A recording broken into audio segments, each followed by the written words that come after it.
no livro de Atos, capítulo de número 2, a partir do versículo de número 40, e nós vamos até o final do capítulo, versículo 47. Mantenha sua Bíblia aberta, independente do que aparecer na tela. Então, você vai poder, verso a verso, fazer. Essa palavra de hoje, ela foi mais difícil para mim. Por quê? Porque ela está, talvez, para alguns, abstrata. E eu gosto, assim, de ler o versículo e explicar o que ele está dizendo. Ler o versículo, ver o contexto e explicar o que está dizendo. Porém, aqui está um conceito. Você vai entender isso daqui a pouquinho, um pouquinho melhor. Estava um conceito. Eu falei, como vou explicar um conceito que depende de palavras, está abstrato? Como é que nós fazemos? Então, eu peço a vocês, esteja aguçado, com os ouvidos abertos, coração aberto, mente aberta, para que Deus possa orientar, esclarecer. E aquilo que eu não consegui explicar, fazer claro para você, o Espírito Santo de Deus possa dizer, é assim, olha, é assim. Isso que o pastor está tentando explicar para nós. Amém? Então, assim assentados mesmo como estamos, eu vou ler os versículos 40 a 47 de Atos 2, e logo em seguida nós vamos fazer algumas ponderações sobre esses versos que lemos. 40. Com muitas outras palavras os advertia. Esse é o Pedro, o apóstolo Pedro, no dia de Pentecostes, pregando às multidões. Insistia com eles, salvem-se desta geração corrompida. E os que aceitaram a mensagem foram batizados. Naquele dia, houve um acréscimo de cerca de 3.000 pessoas. Eles se dedicavam ao ensino dos apóstolos e à comunhão, ao partir do pão e às orações. Todos estavam cheios de temor, e muitas maravilhas e sinais eram feitos pelos apóstolos. Todos os que criam mantinham-se unidos e tinham tudo em comum.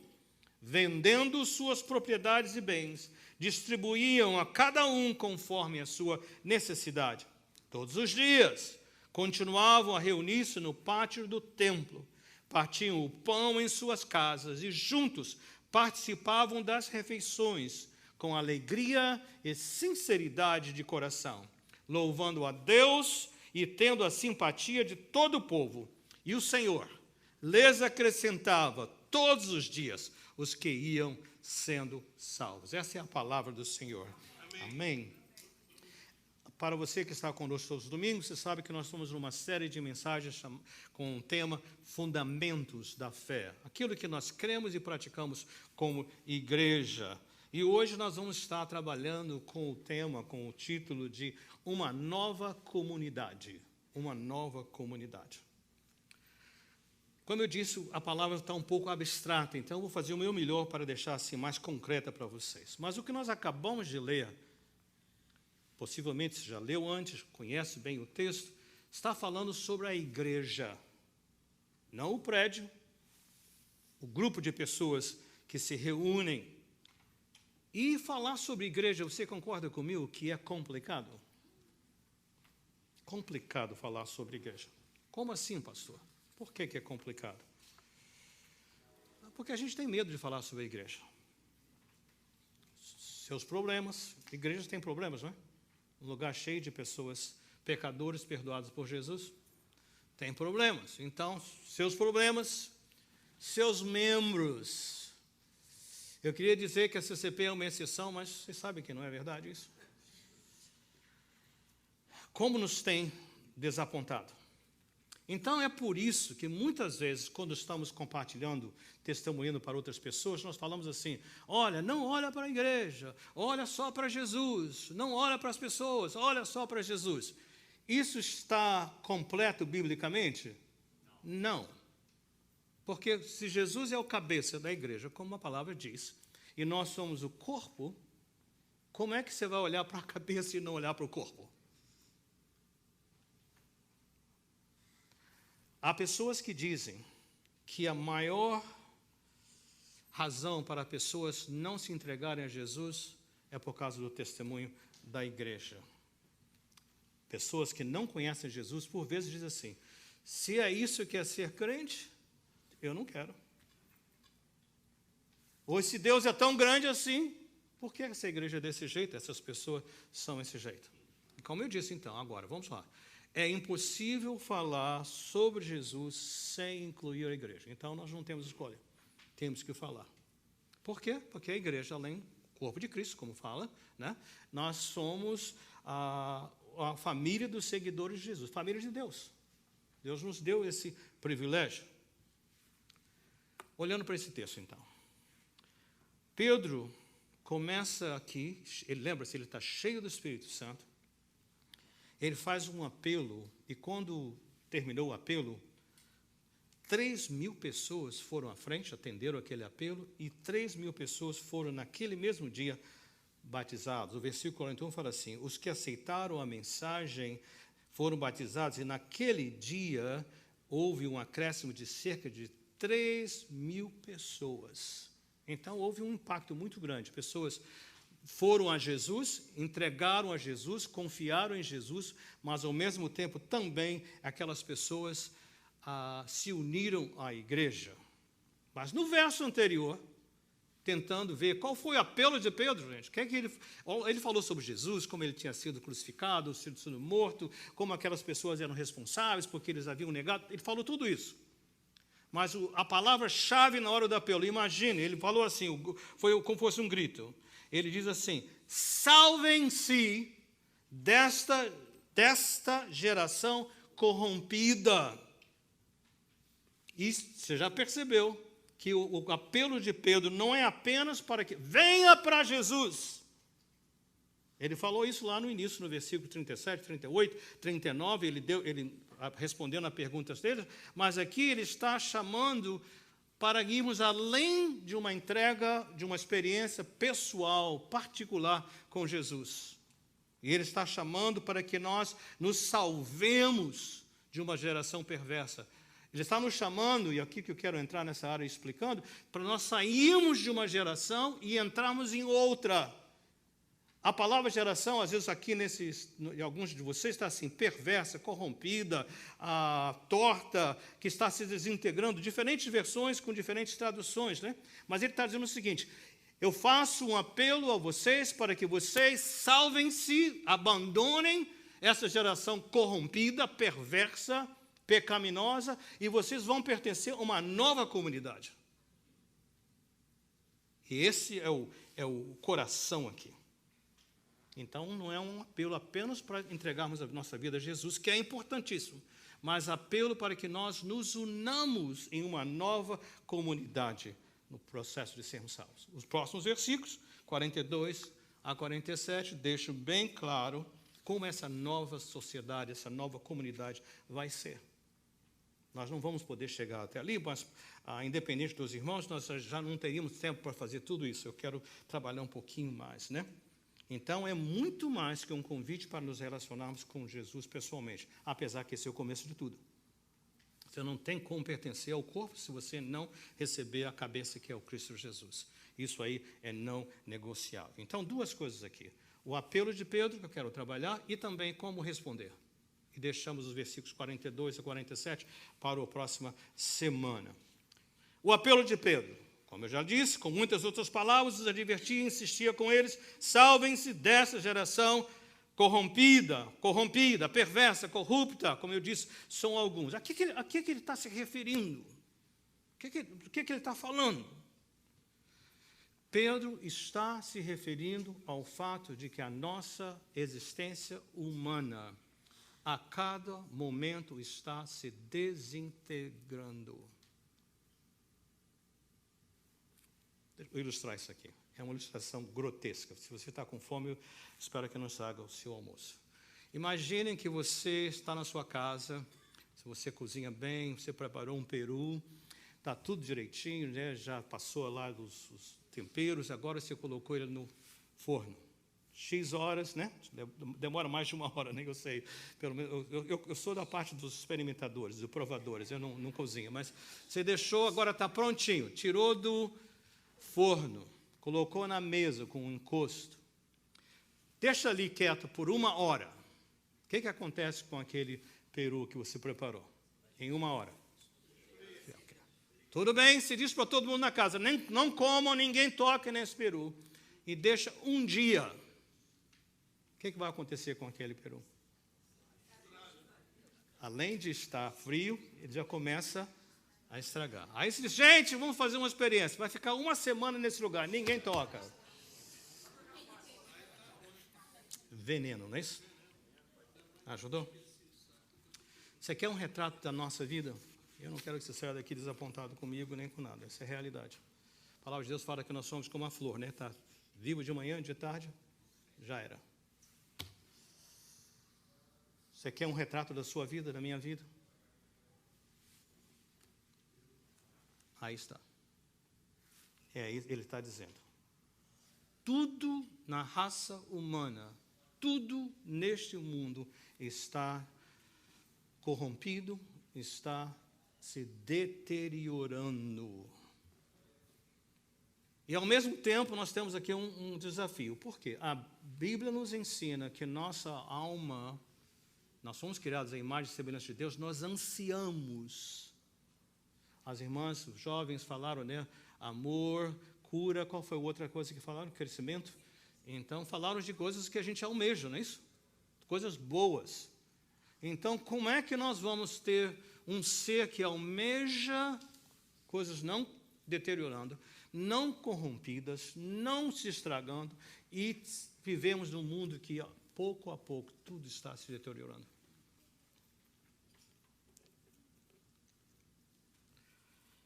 Quando o nosso irmão Reinaldo estava falando sobre a fundação da igreja, né, o início, semana passada ele teve lá, muito bom lembrar, agora em setembro nós vamos completar 37 anos de existência, e aqueles membros fundadores, e antes mesmo da CCP começar, um senhor, pastor muito conhecido lá na Flórida, na nação da nossa denominação, pastor William Bell Iverson, ele veio para aqui o Nordeste, porque a nossa denominação começou no Sul, então não tínhamos igrejas aqui nessa região.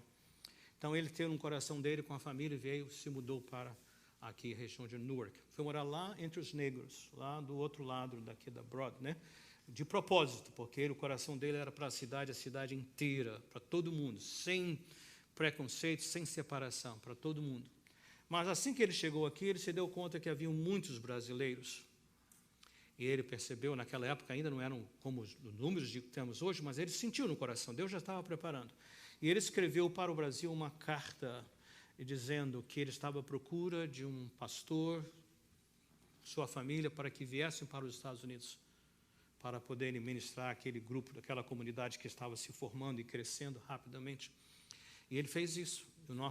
O plantador da igreja, o pastor Nélio, foi um daqueles que lá recebeu num seminário aquela carta, e foi lida, e ele e a esposa vieram. E o pastor Iverson falou para eles, vocês venham para cá. Em outras palavras, a comunicação, o pastor Nélio não falava inglês, nem Teresa, nem o pastor Iverson não fala português, mas ele conseguiram se comunicar e chegou. Quando o pastor Nélio chegou aqui, ele falou assim, minha casa é a tua casa. O que eu comer, você come. Onde eu dormir, você dorme. E trouxe. E, ao mesmo tempo, ele trouxe alguém lá de North Carolina, um americano, que em 6 meses aprendeu português. Foi o primeiro presbítero junto com o nosso Reinaldo, Michael Wallace, né? Para encurtar a história. Alguns anos depois, isso foi em 1986, com o pastor Nélio já aqui, a CCP nasceu. Então, você vê isso. Por que eu estou falando isso? O pastor Iverson, hoje, já tem 95 anos de idade. Homem de Deus, tem mais. Esse ministério infantil que nós temos com Pennington Court foi através do neto dele, o Danny, que atualmente está em Atlanta, que veio, ele e a sua esposa, a Kimberly, eles aqui trouxeram para nós, ajudaram no início e tudo mais. Então, um impacto tremendo. Nossa igreja, a história não pode ser contada. Por que tudo isso? Porque ele agora completou 95 anos. Eu tive o privilégio de visitá-lo semana passada, então a palavra foi a seguinte, eu quero que o meu culto nem no meu culto, ele falou, culto para os vivos, seja com o meu falecimento, seja na CCP. E nós dissemos, será na CCP. Ontem eu recebi uma chamada da família dizendo, vem rápido, porque ele não está bem. Eu entrei lá no lugar onde ele está, né? E realmente ele não está bem. O que eu pude ver? Um físico deteriorando-se. Graças a Deus pelos 95 anos. Mas ainda lúcido ele abriu seus olhos. Renato. Então, nos ajeitamos ali, os familiares, e eu perguntei, que salmo você quer que eu leia? Ele disse, leia o Salmo 148. Mas não lê todo não, porque é grande. Ele falou, lê apenas os versículos de 1 até o versículo 6, e nós lemos. O que eu quero dizer? Ali eu sei que ele está pronto para ir para o Senhor. Ele falou para a família, não compliquem muito mais não, deixa eu descansar. Mas aqueles momentos ali, ele acordou. Mas o que eu vi ali? Um quadro. Dia após dia. A gente não gosta de falar de idade nem coisa assim, né? Obviamente, na nossa alma, a gente fica melhor, porque estamos mais perto do Senhor. Mas, na verdade, não é a verdade? Esse é o quadro. E Pedro está dizendo, esse dia, esse mundo aqui, não é o que Deus planejou para nós. E Ele não pode prover o que a nossa alma almeja, que é vida, amor, significado.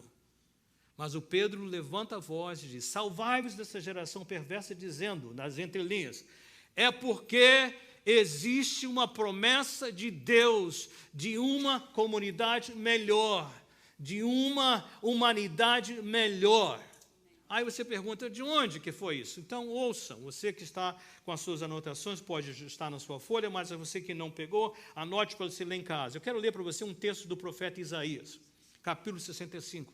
Diz assim, a partir do versículo 17, pois vejam, Deus falando, criarei novos céus e novas terras, e as coisas passadas não serão lembradas, nem virão à mente. Alegrem-se, porém, e regozijem-se para sempre no que vou criar, futuro, porque vou criar Jerusalém, para regozijo e seu povo para alegria.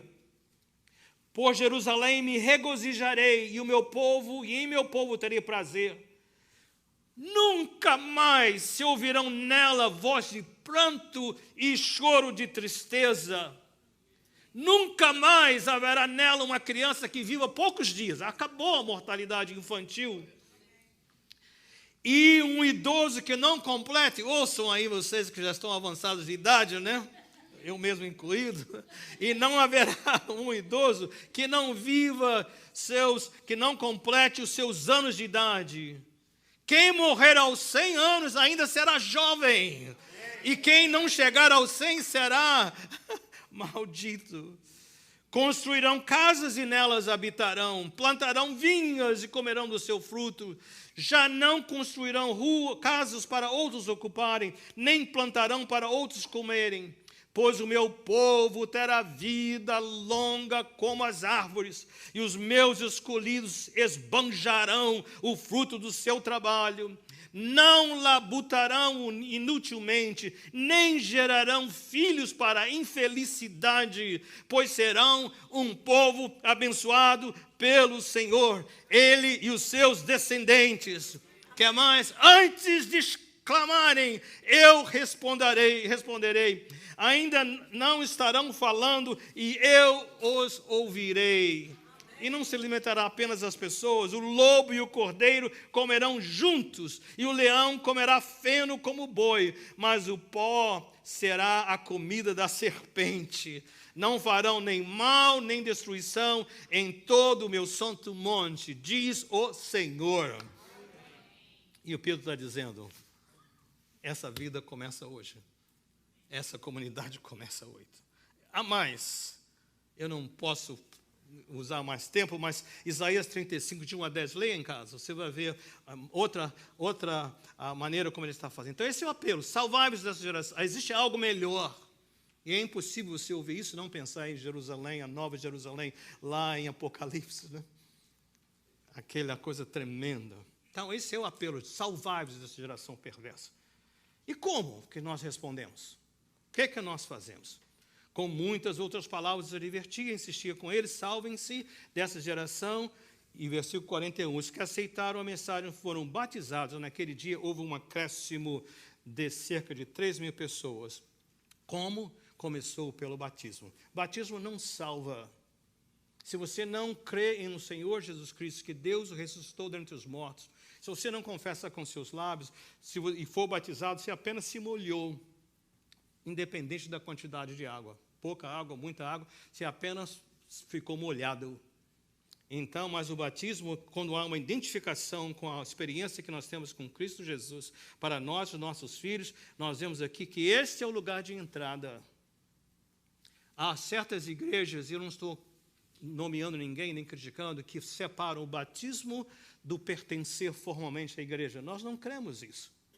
Quando você é batizado, você está anexado, o Espírito Santo já fez a obra, você faz parte da igreja. Por isso que os nossos adolescentes, fazendo sua confirmação, eles precisam não só ter experiência com Deus, mas também saber que agora eles fazem parte da igreja. A igreja não é para os pais, não é para os mais velhos.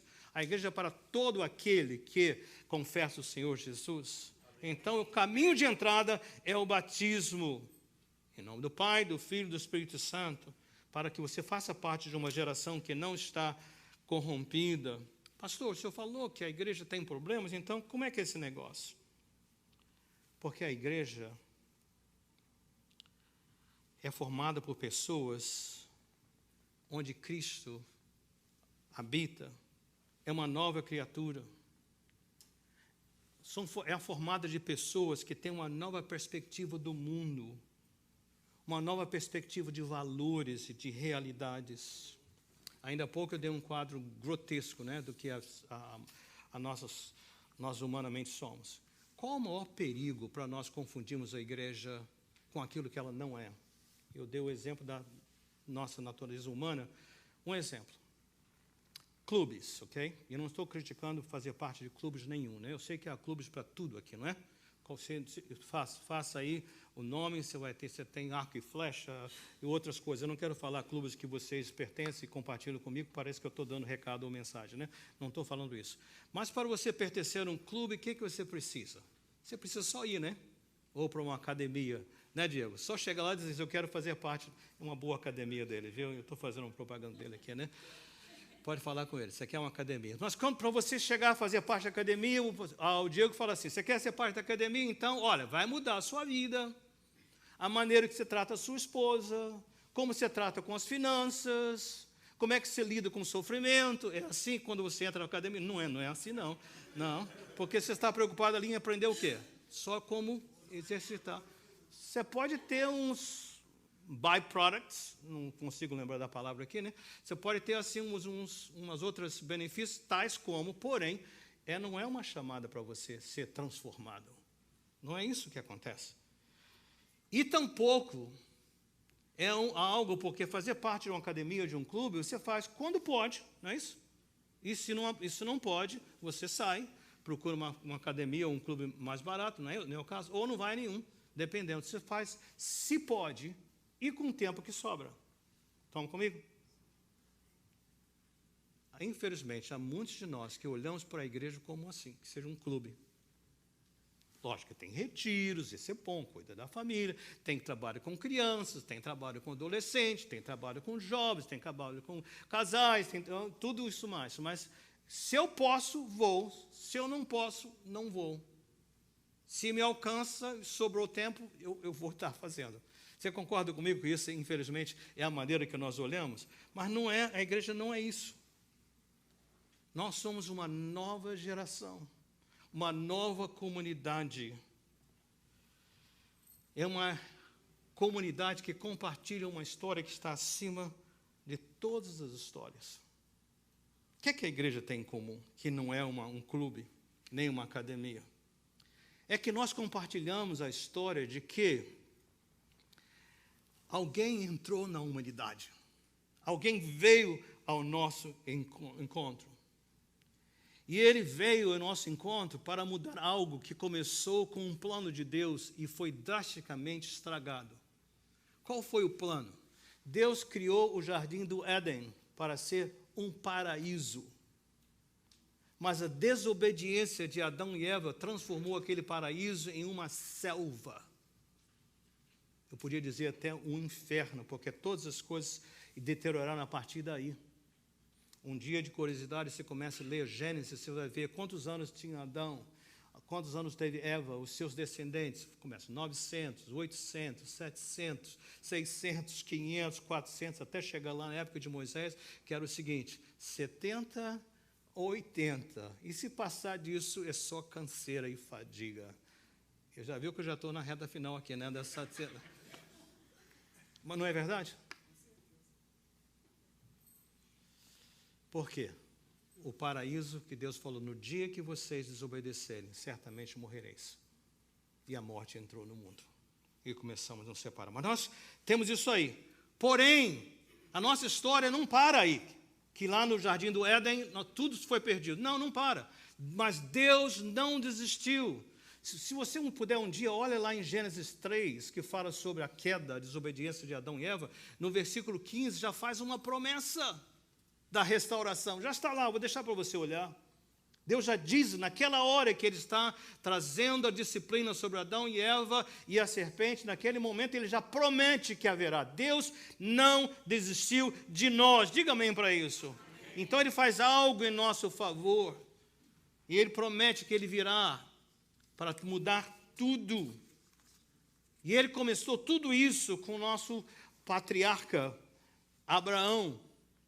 E como lá em Gênesis 15, ele faz uma promessa. E ele diz a Abraão, ele tem lá uma experiência de colocar os animais às metades, e Deus passa como um fogo. E a ideia é o seguinte, que façam comigo se eu não cumprir a minha promessa. Eu farei de você uma grande nação, e através de você todas as nações da terra serão abençoadas. Mas você sabe, e eu sei, é só ler o Antigo Testamento, que o povo de Israel falhou, desobedeceu, murmurou, pecou e tudo mais. Mas Deus não desistiu de nós. Nossa história não para aí. Nossa história fala que um dia, um nascido do Espírito Santo, através da Virgem Maria, e é tão interessante, preste atenção, ele nasceu lá em Belém, né? Mas antes dele ir para Nazaré, onde ele foi criado, para onde ele foi? Egito. Quem é que saiu do Egito? O povo de Israel. E depois que saiu do Egito, o povo de Israel teve que passar pelo deserto. E foi um desastre. Mas Jesus, do Egito, escapando lá o Herodes, ele vai a Nazaré. Quando ele tem 30 anos de idade, ele começa o seu ministério. E por onde é que o Espírito Santo imediatamente o leva? Para o deserto. Eu sei que você sabe isso. Leva para o deserto por quê? Ele está fazendo o trajeto que nós devemos fazer. Com uma diferença. Qual foi a diferença? Que nem um momento ele pecou, ele foi obediente até a morte, e morte de cruz. Então, essa nova comunidade começa com o batismo, quando nós entendemos que eu faço parte de uma comunidade onde Jesus habita. É uma nova geração. A do mundo está se corrompendo e desintegrando, mas aquela vida que Jesus está trazendo para mim só está mais perto a cada dia. Dr. Iverson, outra vez, ele falou para a família, ele falou, gente, me deixe, eu estou pronto para estar com o meu Senhor. A melhor parte da minha história está prestes a começar. Notou isso? Compreensão. Não dá para ficar preso a essas coisas do mundo, mas um convite para que a gente abrace o que Ele tem para nós. Outra coisa mais, se já não for suficiente, o que mais tem aqui nesse texto que quando tem esse convite a abandonar a nova geração? É porque nessa nova geração, não só eu tenho Jesus, esse filho que cumpriu tudo, não parou em apenas obedecer a Deus enquanto viveu. Ele foi obediente até a morte e morte na cruz. Quando ele está ali miseravelmente sofrendo, sabe por quem ele estava sofrendo? Por você e por mim. Mas há algo aqui extraordinário. A partir da sua morte na cruz, quando eu recebo, sabe o que acontece? Nunca mais eu serei julgado pelo meu passado, nem o meu presente. A partir daquele momento que eu recebo a Jesus, agora é o passado de Jesus, é o presente de Jesus pelo qual eu sou avaliado. Tremendo. Se a sua vida foi complicada no berço, na família, na sua infância, na sua adolescência, ou mesmo já de adulto, uma vez que você está em Cristo, já não é aquela vida que é pesada, que te identifica.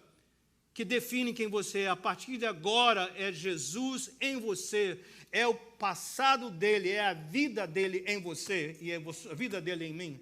Você está captando isso? Tremendo. Então já não há mais nada. Eu não sou afetado por o que eu fui, eu sou afetado por quem ele foi. Esse é o novo quadro, essa é a nova geração que ele promete para nós. Então ele está dizendo para você e para mim, um apelo. Gente, se você está agarrado a este mundo, o que esse mundo pode oferecer, você não tem controle sobre a sua idade, sobre a sua saúde, sobre o seu bem-estar, sobre a sua mente, sobre a sua família. Você não tem controle de nada. Mas em Jesus, na nova comunidade, você tem agora esse privilégio da salvação e salvação para a eternidade. Há mais para nós falarmos aqui. Mas se você pelo menos pegar isso, ele está dizendo, não se agarrem a esse mundo, desprendam-se dele, porque tudo aqui está se corrompendo. Agora, por que Deus fez isso com a igreja? Ele traz para a igreja, nós não somos perfeitos, mas aqui está sendo transformados por Jesus, porque ele quer que nós aqui sejamos um espelho. A igreja, diferente de um clube, tem que tomar posse dessa verdade de que Cristo está em nós nos transformando e começar a espelhar uma nova imagem, uma imagem restaurada. Como, pastor? É que nós vamos fazer na próxima semana. Mas olha só, versículo 42. Comprometidos, uma nova atitude para com a verdade. Eles se dedicavam ao ensino dos apóstolos. Onde nós vamos encontrar o ensino dos apóstolos hoje? Aqui. Você não precisa vir a Pedro, a Paulo, a João, aos demais, através da sua presença física, nem do céu. Se eu abro a Bíblia diariamente, você vai ouvir, comprometidos com, e a igreja está aqui para nós ensinarmos mutuamente. Mas há mais. Eles estavam comprometidos com a comunhão. Uma nova atitude para com a comunhão. Comunhão é estar juntos. Palavra primeiro. Logo em seguida, relacionamento. A gente não fica com medo uns dos outros. Porque, como nós ouvimos falar, a gente perdoa até os preguiçosos, né? Até as pessoas difíceis, até os de alta manutenção. A gente aprende a fazer isso. A tratar como Cristo nos tratou. Então, comprometidos com a comunhão. Vamos também na próxima semana. Comprometidos, uma nova atitude para com o sacramento da Santa Ceia. De novo, não é um ritual, não é um hábito, mas junto no partir do pão. Comprometidos, uma nova atitude para com a oração. Orando separado e orando juntos. Eu dou graças a Deus porque nós estamos crescendo através das nossas reuniões de oração. E há lugar para você ainda. Você tem lugar aqui para você estar conosco, homens e mulheres, todos vocês. Não disse amém para isso? Nessa última semana, nós tínhamos aqui 2 presbíteros, mais eu, 3 presbíteros presentes, né? Só faltou um. Faça conta de quem foi que faltou, né? E nós tínhamos aqui 8 homens dos 22 pessoas que estavam presentes. Foi um a mais do que a semana anterior. Vamos ter pelo menos 12 homens dessa vez. George, o que você acha? Conseguimos chegar lá? Neri, você acha que dá para a gente chegar lá? Com a sua ajuda a gente chega lá, não é isso? Amém? Então, muito bom nós estarmos juntos. Mas comprometidos com a oração, a igreja orando. As cadeias, as prisões, as situações acontecem, mas a igreja está orando, mas principalmente uma nova atitude no cuidado com os outros. Versículo 43, só ouça. Todos estavam cheios de temor, reverência, e muitas maravilhas e sinais eram feitos pelos apóstolos. Todos os que criam mantinham-se unidos e tinham tudo em comum, vendendo as suas propriedades e bens, distribuíam a cada um conforme as suas necessidades. Aleluia. Você já imaginou disso quando disseram lá na CCP, ninguém passa necessidade, porque eles contribuem, eles dão, e se não tem o que dar, eles vendem o que tem para ajudar aquele que precisa. Você falou amém mesmo? Amém. Eu acho que isso aí te deu um aperto na alma, né? O bolso é o último a se converter, né, Reinaldo?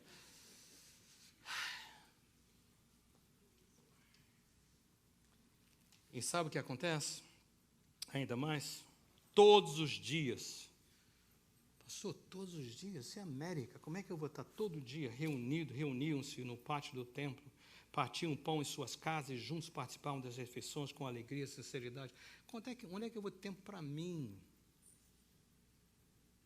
É a nossa pergunta, né? O que é que o Senhor diz? Nós somos um. E o resultado? Louvando a Deus e tendo a simpatia de todo o povo. O povo olha assim e fala, que negócio extraordinário.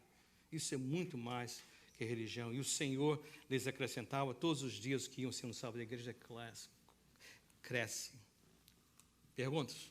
Vamos fazer 2 perguntas aqui. Você pode me mandar perguntas também pelo WhatsApp. Você pergunta. Se é a sua pergunta, você diz, pastor, me responde. Onde nós estamos como igreja hoje? Como nós estamos com uma nova geração, uma nova comunidade hoje? Nós, CCP, somos um clube ou uma nova geração? Se é a sua pergunta, me envia e eu respondo para você. Agora eu pergunto a vocês. Irmãos aqui presentes, irmãos que estão em casa ouvindo, você que nos acompanha. Comunidade cristã presbiteriana. Onde nós estamos como igreja? Hoje. Como nós estamos como uma nova geração? Uma nova comunidade? Hoje. Nós somos, aí vocês vão responder, um clube ou somos uma nova geração? Vamos orar? Feche os seus olhos. Fica de pé comigo.